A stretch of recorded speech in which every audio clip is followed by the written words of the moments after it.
Hello everyone, welcome back to another Doctor Who related video. In today's Doctor Who related video, to celebrate 40 years of old 6C, we're doing a good old-fashioned tier list of his television era. Mm. We do love our tier lists here, don't we? We do. We've done it for the third Doctor, we've done it for the seventh. Now it's time to give old 6C a little bit of love. Yeah. I mean, not too long ago as well, we did it for all 275 monthly releases from the Big Finish main range. So, if you're in the mood for a bit of a longer tier list, please A pull longer. up a chair. Yeah. Sit down and see what we have to say about all those. Because that was certainly something we wanted to do for a long while. Yes. And finally got around to. So we'd appreciate, your support there.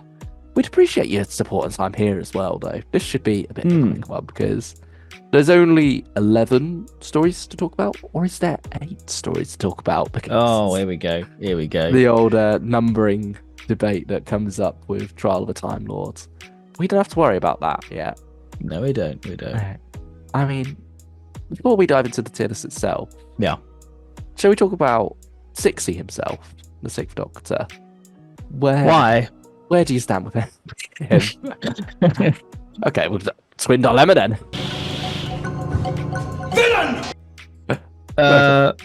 How do you feel about? Um, Or how did you feel when you were younger?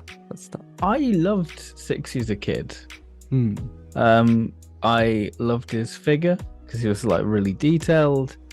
But as I become an edgy teen, I soured on Colin, and I think I'm still at that point. Oh. I see potential there, I see the vision, but yeah, there's just something that doesn't quite click with me, this sort of area of Doctor Who. Yeah, I feel like when I was younger, he was a Doctor who never particularly stood out to me, which is ironic considering what he's wearing. Yeah. But yeah, certainly for me, the Doctors, or the classic Doctors at least, were the first, third, and seventh. Those were the ones that really drew my attention at first, particularly when I'm viewing it through the lens of mostly Dalek stories. Yeah. And some Cyberman stories as well. That's how I really started Classic Who. And so on offer here, I had Attack of the Cybermen and Revelation of the Daleks. Revelation, one I appreciate more as I got older, but I don't think it's the most interesting as a kid. Yeah. And Attack's a bit of a mess, and also a bit more gruesome. And so I feel like from that perspective, I was a bit more put off the Sixth Doctor. Because certainly with Attack, you're shown the brashness of him a lot more.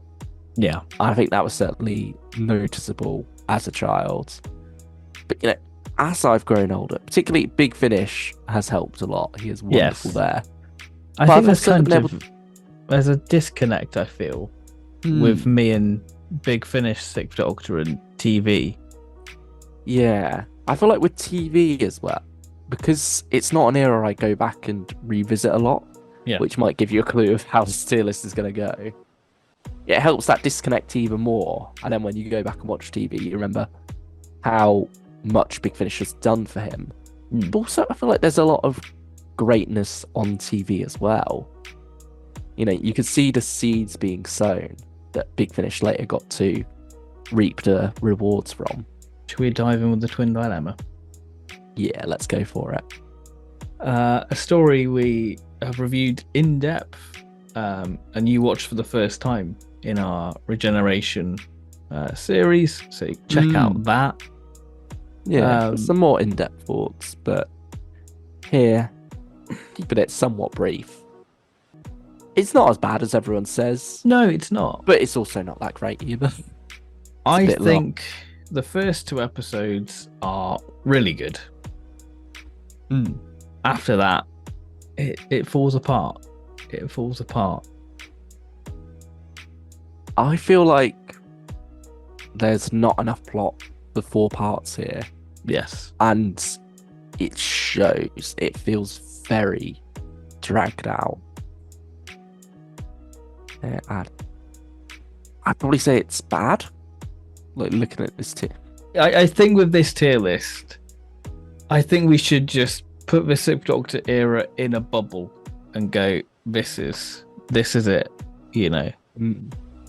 Yeah, like it's not terrible. It's not the bottom of what the Sixth Doctor has to offer, but I can't feel any desire to go back and watch it again anytime soon. Yeah. Attack of the Cybermen, a little bit of a step up though.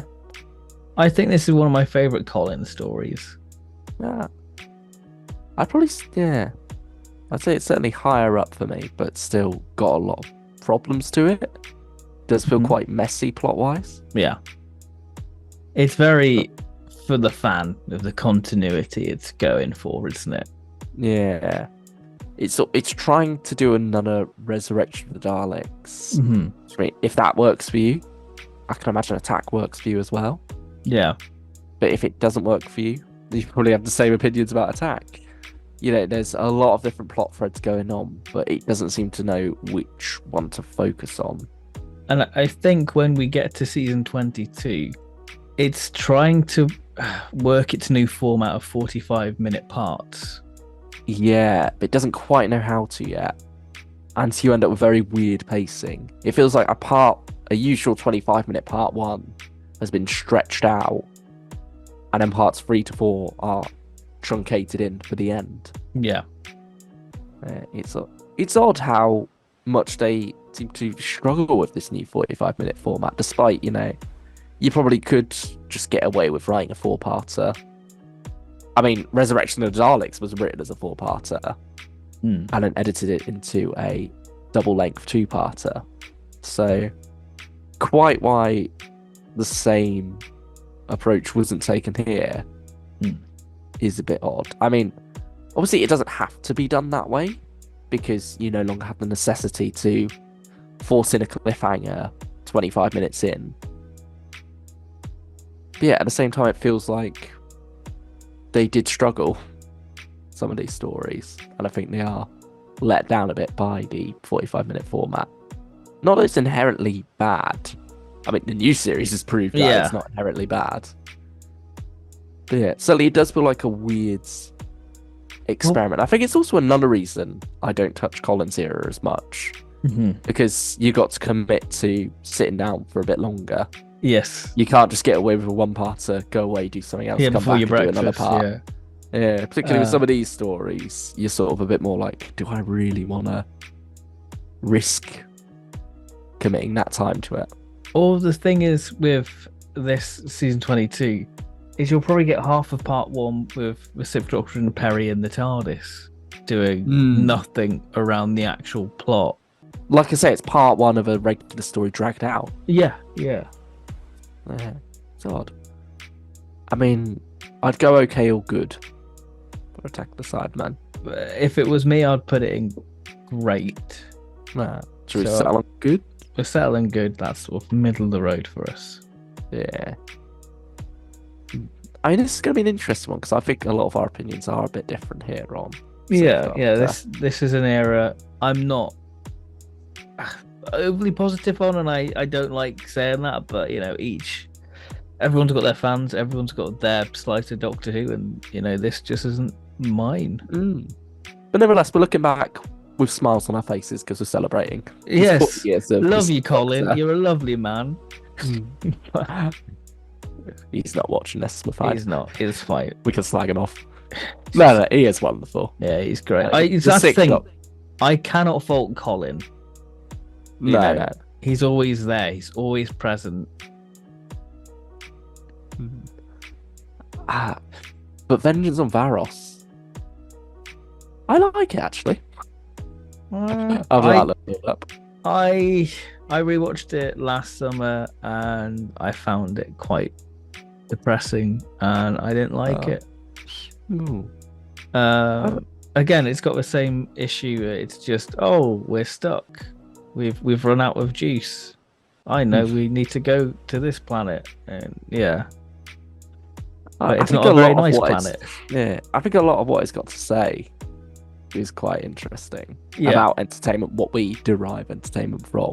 Mhm. You know, it's wonderful how you've almost got that goggle box element to it with the two characters in their homes watching on. Mhm. And, you know, it is sort of an exploration of the more depraved parts of human nature, similar to Keizo Androzani. But I think one of the problems with season 22 is that it looked at the success of Keizo Androzani and tried to apply that by Every going week for those darker stories, but failed to also have a bit of light and a bit of levity that Robert Holmes brought to it. It tries to have a bit of the light and with the Sixth Doctor sort of remarks, and like, "Oh, forgive me if I don't join you." Yeah. But I feel like this is one of the ones where it does still strike a somewhat decent balance, though. I mean, where would you put it? I would put it in okay. I'd go great, so let's settle on good again. Yeah, let's go for that. There we go. Mark of the Rani now. This is a special one for you, isn't it? Yes. This one was filmed literally down the road from me. I did, me and our good friend James did a location video on it. So if you want to check that out, I'll put a link down below for that. So you're looking far younger. Looking far younger without a beard. Yeah. So this is probably my favourite Colin story because I love the premise of this with using the Luddites, and I think it's just all round good for me, despite the rubber tree, and the tree mines. It's all pretty good. This is one of my least favourites. Really? Oh goodness, maybe this is the polar opposite. I think it's an absolute mess. Oh wow, you're not a fan of Pip and Jane? Well, I feel like they improve later on. But yeah, for this story, I did it like towards the start. I love the location work, what's done there. Everything comes together wonderfully well for that first shot. But then it never seems to really capture it. You feel like the Master's sort of a loose end in this story. He's been thrown in there because it almost feels like they didn't have enough faith in the Rani to carry the story by herself. Yeah. And so it feels forced in at the 11th hour. And yeah, it all just feels like it has no point to it. It's just going around in circles. It has some wonderful ideas that it never quite explores or digs into. Yeah, I want to be a fan of it. I feel like the location work is great. The actors are having a good time. Just the plot's an absolute mess. I personally go bad. Let's see, I'd go absolute classic myself. So we've got another good one. Another good. There we go. Two Doctors. This is one I quite like up until about halfway through part 3. Yeah. I think that's when it starts to become a bit padded. It's got some nice fun moments like Androgam Second Doctor. But it has one of my least favourite cliffhangers. I think it's episode 2 when Shockeye is about to grab Perry. Oh, I really don't like it. I mean, I can't say it's an amazing cliffhanger. I'm not going to die on the hill and defend it, but yeah, it's never stood out to me as anything terrible. I just think it's one of those ones where it can easily be parodied. I feel like it's one of those ones. You're coming out with a dirty mind. That's the problem. Not really.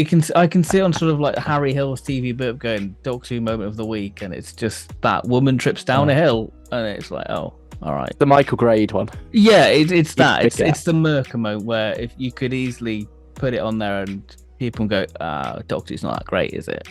I can't even remember what part 1's cliffhanger is, so I think it's Colin falling through the wires. Oh yeah, that's it. Then Perry going, Doctor. Yeah, that's Jamie sort of weirdly lumbering around in the background moaning for some reason.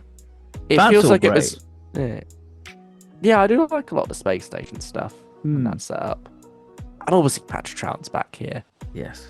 Fraser Hines is back. It's wonderful seeing them together. And yeah, it's amazing how, despite there being, over 15 years since they last played the roles properly together. Obviously, they had a day for one scene in The Five Doctors, but properly reprising those dynamics. It feels like they've never gone away. They're a little bit older visually, you could tell, but it doesn't show in the way they're acting. No, it's literally where they left off, really, isn't it? Yeah, exactly. And I think that's wonderful. And also the dynamic between Fraser and Colin. That's a wonderful surprise because it's almost more of a TARDIS trio for a lot of this. Yeah. The second Doctor's off doing his own thing, captured by the Androgams and Sontarans. And so for a lot of it, you get Sixth Doctor Perry and Jamie, which they make for a lovely little team for the brief time they get together. I'd want more of that, actually. I'd like a series of just that sort of trio. Come on, Big Finish, find a way. Go on, do it. It'd be great. Yeah, I do feel like it's got some great moments in it. But it's just the way all those moments come together. It feels like it's written as it's gone on. Yeah. They're sort of making it up as they go along, and then they're a bit like, "Ooh, we're halfway through part 3 now. We've got to find some way to wrap this up. Load of Sontarans up." Yeah, all just I love the music rumbles a bit. Yeah, the music's fun. A lot of Sixth Doctor music is rather wonderful. I mean, I'd probably go maybe great, maybe good. I'm tempted to go great. Sheerly because of Patrick Troughton. Yeah. On the Colin Baker tier list. On the Colin Baker great. The category for great is having Patrick Troughton in. Yeah, there we go. Okay. There is a story I can't get along with even less than Mark Durrani. That is Time Lash. You're ugly. Nobody loves you. It's a very bizarre message for a Doctor Who story to have. It is. I don't mind Time Lash. I don't think it's one of the worst. I think it's a 6 out of 10 for me. I feel like it's probably my least favourite Colin. No, not probably. It's definitely my least favourite Colin. I really struggled with it. I think the makeup's good for the Borad. I think that's pretty nice. Yeah. But I hate the blue android. I feel like even more so than the ending, Perry is treated horribly throughout this story. Yeah. Like, yeah. It's bizarre that a show throughout the 60s and 70s, had its weak points, but I feel like when it came to writing its female characters, it didn't always do terribly. No. You had some pretty strong moments throughout there. But and then you come to the 80s and you get stories like this that really do not feel like they are treating women anywhere near equally. Where would you stick Time Lash then? I would put it in okay, personally. No. Should we again settle on bad then? Yeah, let's go for that. Yeah. And now we come to Revelation of the Daleks. How do you feel about this one? I'll let you set the scene. I feel like I've set the scene for a lot of these. Oh dear, I know that this is a well-loved one by a lot of fans. And you can tell Eric Saward just does not want to write the Doctor and Perry. He's more interested in writing his own characters. And I think the world of Necros is great, and the idea of Davros, using the dead as food, I think that's quite a nice, grim idea. But it's just part 1's just a real rough ride to get to, as it were, the meat of the story. Yeah, you got a lot of double acts in this one, haven't you? Yeah, it's very Bob Holmes. Storylines split off deliberately into the double acts. I feel like when Robert Holmes did double acts, it was more like one singular standout per story. Yeah. And it's not a concept original to Bob Holmes. Double acts have been part of comedy and storytelling in general since for as long as storytelling's existed, very probably. So I'd personally put Revelation of the Daleks in great, I feel. Like, looking at what we got on this list at the moment. How about you? Where would you say it belongs? Yeah, I'll probably put it maybe good, because I think the part 2 really does carry it. And I think the stuff with Sixth Doctor and Davros is brilliant. Does it carry it enough to get up to great then? I think if we're doing it in isolation of just the Colin stuff and ignoring everything else in classic Doctor Who, I think it can go in great. Yeah, because like, we've got our benchmarkers here, haven't we? Yeah. Absolute Classic is the best of what Colin has to offer, and then Terrible is the worst of what Colin has to offer. Not necessarily Doctor Who as a whole. Yeah. As now we are into Trial of a Time Lord, which I think is the stronger of Colin's 2 complete seasons, to be honest. I'd agree. I'd rather watch Trial than I would season 22. Yeah, I much prefer season 23. I think particularly having discovered the extended editions on the Blu-rays really has led me appreciate it a bit more. Yeah. Because it's not just, deleted scenes as did back in. There's some alternative takes in there as well that I think breathe a freshness to Classic Who that you don't always see. Because these are often the takes that are a bit more understated in performance. Sometimes a softer touch or less over-the-top acting that you can tell someone's gone back to and said, no, we need more from this. Because, particularly for TV at the time, it's designed to catch people's attention. And so that subtlety, it's almost more theatrical, isn't it? Yeah. With this, the way a lot of it's performed, there's less naturalism to it. Whereas I think some of those, alternative cuts feel a bit more natural. Particularly Terror of the Vervoids. There are some parts of that I love. The alternative shots there. That's probably it's also the one that stands out the most because I've seen the special edition of that multiple times, whereas the rest of Trial I haven't touched as much. So it's the one I'm more able to decipher what is different. But yeah, for the Mysterious Planet, one of the things I love straight off is the dynamic between the Sixth Doctor and Peri, how much that has mellowed. It's clear they've looked at season 22, saw what wasn't working in those two bickering all the time, and decided to soften that. It's the beginning of the softening of the Sixth Doctor's character, really. Like, people like to think it started on Big Finish. I think certainly Big Finish really ran with it and really made the character something special. But you can see signs of it here as well. You can tell Colin's made the choice, isn't he? But this is a bit further on from where we've left off. So, time has passed. Yeah. And there's some wonderful moments of them just walking about Ravelocks, talking about the angle of rotation and stuff, teasing each other, but not in as much of a at each other's throats way. That's not to say season 22 never had moments like that. Yeah. But there's a softer touch to them here.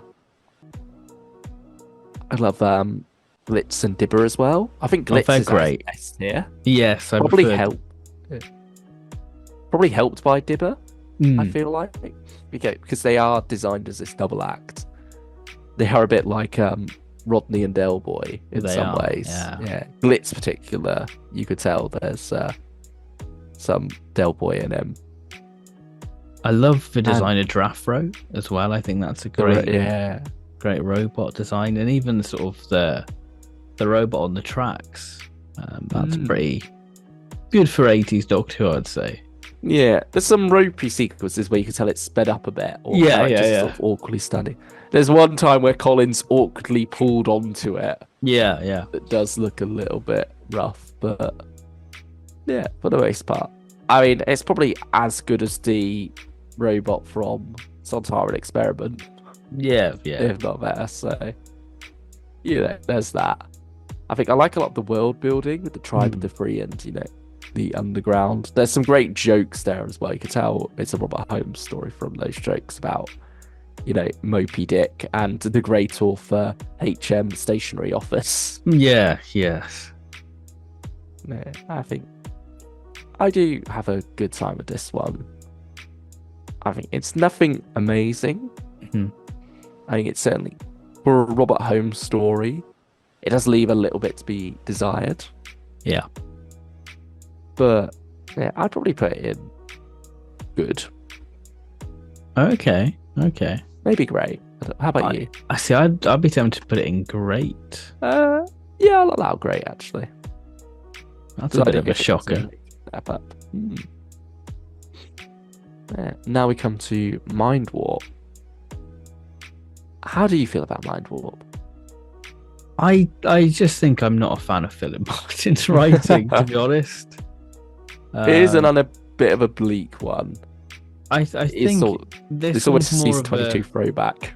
I think this was more difficult than Vengeance, actually, I would say. I feel like this one at least has the caveat of this is where the Valeyard's meddling in the Matrix is really coming into play. And so a lot of what you're seeing, it's sort of unclear whether it's doctored footage or footage of the Doctor. Yeah. But I almost feel like the way it's written and then played, like, it doesn't seem like anyone knows quite what each bit is. Like, I think it's fine to leave it up to audience interpretation, but you at least need all the people on the creative side of it to be on the same page, and it doesn't feel like they are with this. I think that's probably one of the things that hurts it the most. Love Brian Blessed though. Oh, he's great. He's giving it his all. I mean, he always is. Whistles. Yeah. He always is a bit over the top. I mean, it's what he's known for. But you believe that he's a warrior. Yeah. And I like the bits of his dog companion. That's all good. When he finds out what happened there. Yeah. And again, a wonderful bit of world building there. And I also felt almost believable, the relationship between him and Perry during that one little sweet moment they have. Okay, saying, all right. Okay. Where he's talking about being reincarnated and living to fight. And she's like, oh, of course. I feel like there's more between them than there is Leela and Andred. Oh, yeah. Okay. Give it that. I'll give you that. I'll give you that point. Not much more. But they at least tries here. Yeah. Okay. Although I feel, again, that's the thing of when it was written, they sort of imply that just a little bit, but they know they're going to kill off Perry. And then it's later on they decide, actually, we're not going to kill off Perry, but we got to find a way to give her a happy ending. Oh, we got Brian Blessed there. Sam and Mary. They did a bit of a thing going on, didn't they? We can use that to write her out. But yeah, I mean, I do really enjoy this one. It always surprises me when I watch this one, because I feel like I forget it each time. I feel like I'm coming at it fresh. And certainly there have been watches where I've been like, what is going on? But other times I have got a fair bit out of it. Again, music, very strong. Yeah. I mean, I'd probably go great again for this one. Yeah, go for it. Oh, wow! I'm being kind. I mean, where would you put it? I'd put it in okay, personally. I'd say move it down to good then. I feel like I'm being too negative. Oh, well, up to you. I'll put it in good. I feel like we're going to be positive in the second though, because we are. I mean, certainly the special edition that they've put out, where they've removed the trial scene, and you could just watch as its own little 4-parter, reasons by pretty quickly. It's the best Colin story. Yeah, that is the Colin story I watched the most. Yeah, I'd agree with that.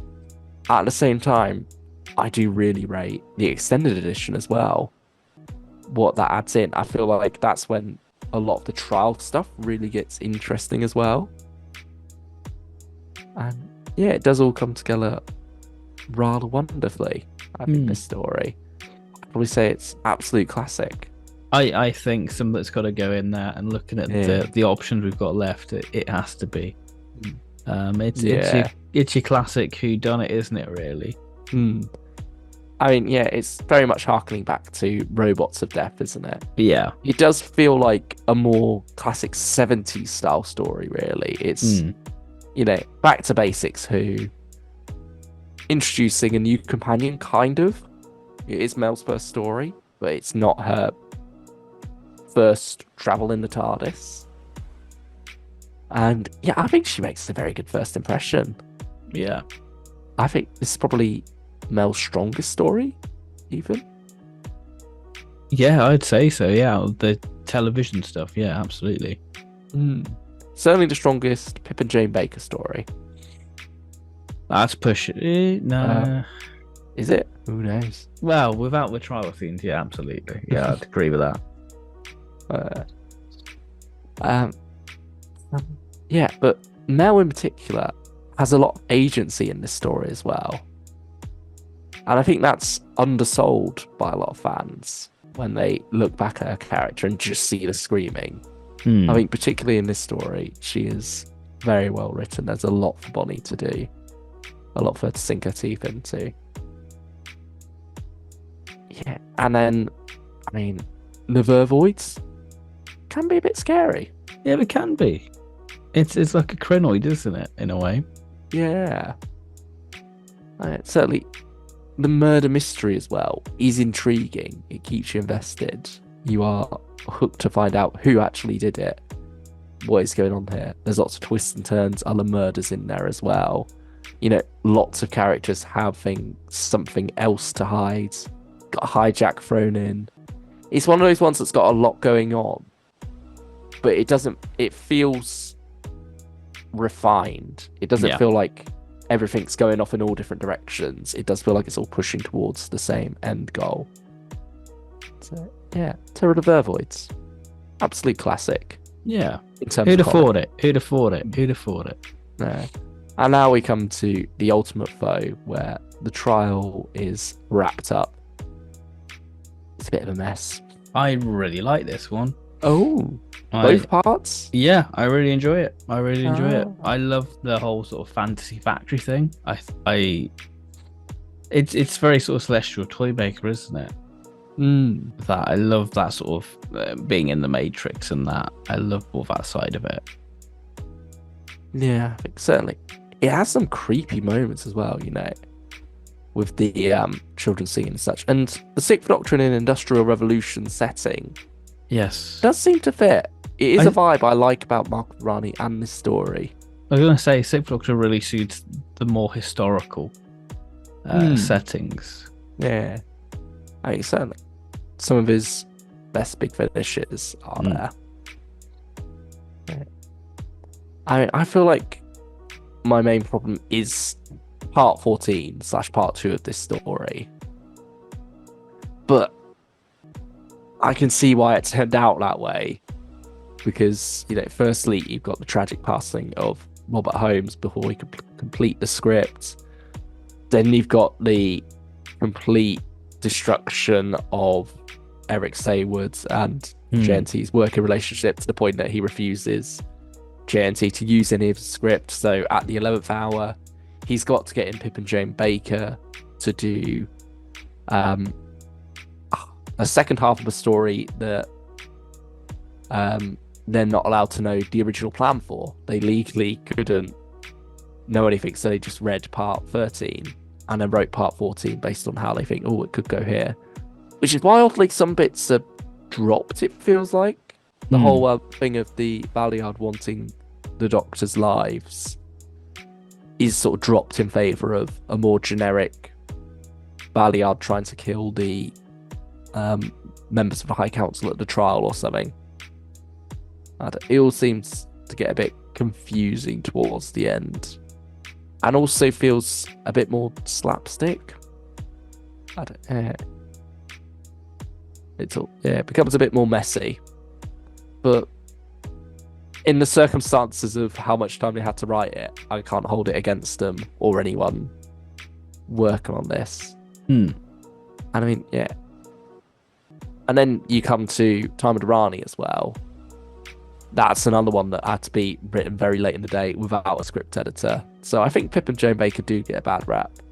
When you look at what they can do when they're given time with Terror of the Vervoids versus what you get when, you know, the clock's ticking against them and they're brought in to just deliver something serviceable so that a script can go into production as soon as possible.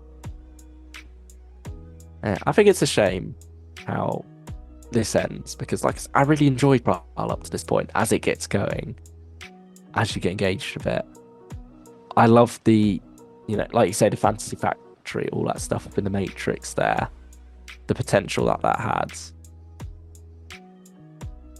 I do just feel like it gets a bit lost in part 14. I mean, where would you put it? I would personally put it in great. Ooh, I'd probably go. Oh, would I go good? Would I go good or would I go okay?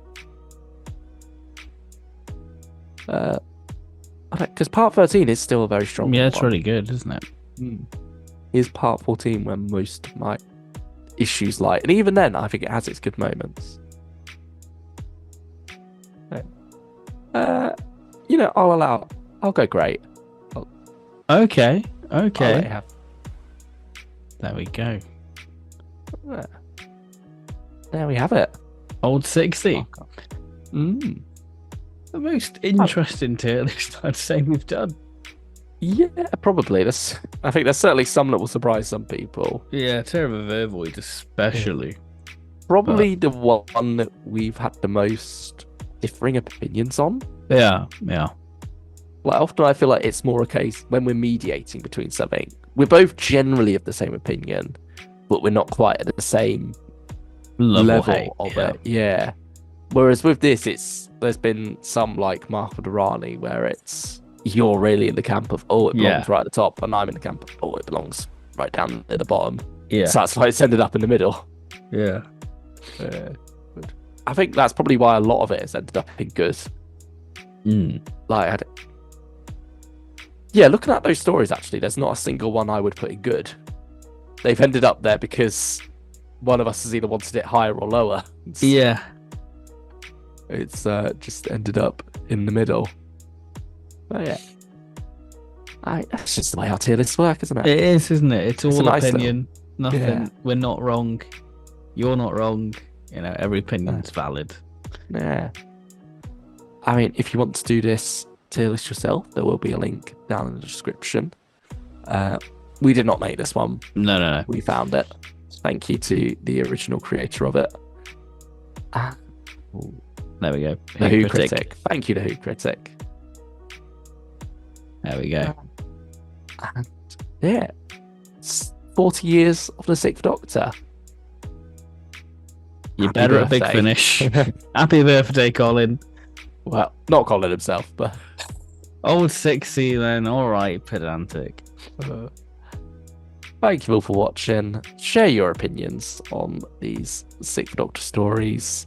Your opinions on our opinions of these Sixth Doctor stories as well, down in the comments below. Were we too harsh on some? Were we too lenient on others? Feel free to let us know. Yeah. We'll see you in the next video. Goodbye, everyone. Bye-bye.